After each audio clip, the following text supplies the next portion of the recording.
All right, everybody, we were going to talk about Kim Kardashian's vampire facial, but we posted the story on our Facebook page, and all of you said you didn't want to hear it. Just this one tweet. April, I love you. April says, in my opinion, this is part of what's wrong with our society these days. We glorify the wrong people.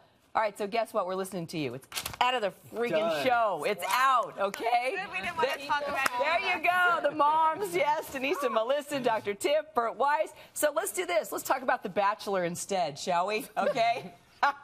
I know. Can we even compare the two? So apparently, I'm going to warn you now, if you watch The Bachelor, I'm about to give it all away because born-again virgin Sean found love. He proposed to Catherine.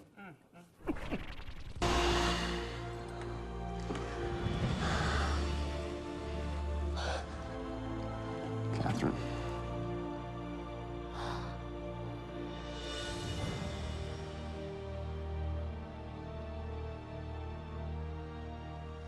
Will you marry me? Yes.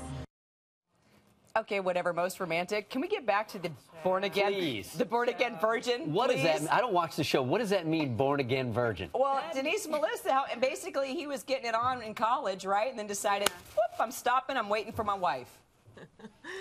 That's right. That's very orthodox of him. Mazel tov. Practice makes perfect, and I would like for you to practice a little bit more before we get married. Thank you very much. Amen. Well, apparently he had tons of practice in college, so the chicks were kind of digging it. I was born-again virgin for a couple of months there in college, but it was not on purpose. Oh, my God. Yeah. Oh, well, that's very honest of you. I mean, I think the whole thing is sort of silly and made for TV, and I think all these people, I'm sorry, go on the show to be famous, and then they actually, like, go into professions that they aren't qualified for. I think that that's the goal of all of these people. I mean, listen, more power to you if you find love in unconventional ways. I am looking around for it, but you will not see me on a reality television I was just show. going to say, how do you fall in love on a show? It's a Seriously? Yeah. Really? I mean, Come on. and usually these folks are sequestered for like a month, and you can't find love, true love in a month. I think that this show, honestly, is so disrespectful to women. I really do. Wow. I think it Go Bert. It tells guys women are desperate. They are willing to, because it puts y'all in the worst light for an hour each week. Women fighting over each other, falling in love with a guy they barely know. It's awful. Hold that thought. Exactly. Okay, you're the sex therapist. Do young men save themselves for marriage anymore? Not on purpose. I think there are plenty of people who say, you know what, I've got to go the biblical route. We're not supposed to have sex before marriage. I see so many couples in my practice where they've had sex before, and then they decide, you know what, we're just going to have a clean slate and go back into this thing just like we were, you know, and not have sex so we can take sex off the table. For some folks that works, but for a lot of folks, they don't recover afterwards. Wow. No guy has ever had that idea. That's a woman's idea, and he's agreeing with it. Denise and Melissa, you want to weigh in on that? Well, I think once you get married, you don't really want to hear about your spouse's past relations. I think it is hurtful. You want to feel that that's your soulmate and your only one. However, let's be realistic.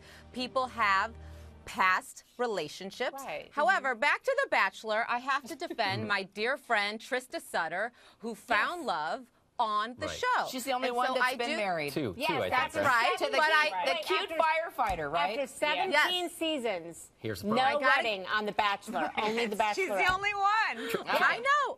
But I just felt like I had to give her a little shout out there because she made it work, and maybe she was grounded enough. Maybe they really found the true soulmate. Maybe they weren't affected by all the glitz and glamour. Don't they have a bunch that of people kids get now, sucked too? in. They like They live in have two Colorado. kids. They live in Colorado.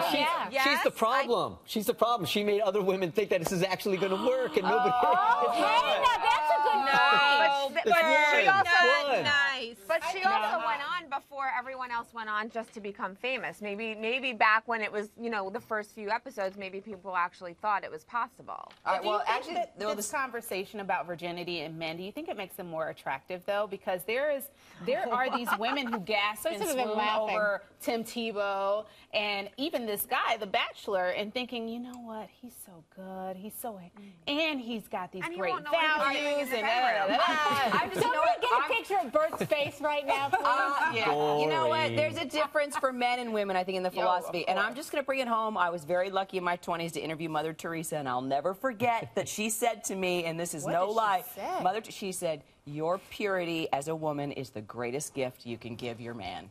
Wow. Mother Teresa said that. Thank you very much. What are you going to do? All right, I got to know. No one's getting that from me.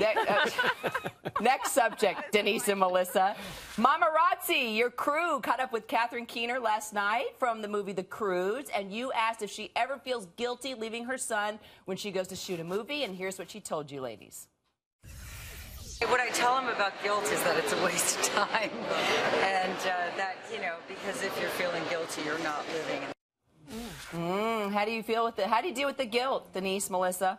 It's hard. Well, actually, you know, it's funny. That started because I asked her because I never used to have guilt, but now that I am divorced and not with my kids all of the time, I've all of a sudden developed a little bit of guilt for the amount of time that I'm working because I feel like I'm not obviously with my kids every day the way I used to be. So guilt is new for me. I think she raises a great point, though, because you have to be away from your children at times. You have to work. And so it is wasted energy. So you should not harbor that guilt and try to be present with your children when you're present. I had tremendous guilt for a very long time, and it was unhealthy. I mean, it physically made me sick. Yeah. And I'm really working now in the 11 years with my children to not have it anymore because, you know what? That's it. You don't have options. You got to go to work.